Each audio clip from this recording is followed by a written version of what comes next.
ভাই বগুড়া 6 উপনির্বাচনে আপনার জানা মতে বর্তমানে এখানে কার জনপ্রিয়তা বেশি আপনি দেখছেন? দাঁড়িপাল্লা, অপরদিকে আছে আপনার ধানের শীষ।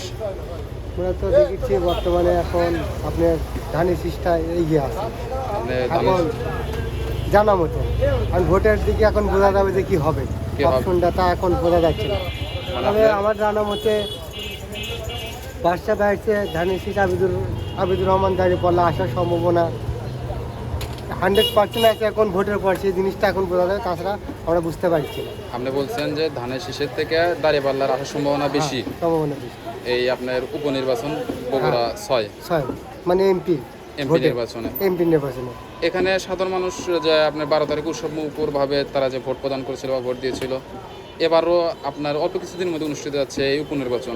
হ্যাঁ। সাধারণ মানুষের ভিতরে আপনি কি আমেজ দেখছেন এই উৎসবমুখর আমেজ নির্বাচনে?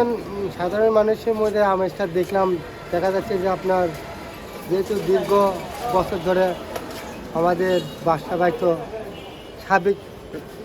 সাবেক কমিশনার হিসেবেই ছিল, এখন এমপির দিকটা এখন সবাই মানুষজন চায় একটু ভালোর ভিতরে যদি চায় তাহলে অনেকে চাবে যে জামাতটা আসুক, আবিদুর রহমান জামাত তাহলে ভালো। হ্যাঁ, এটা এখন আপনি বলেন।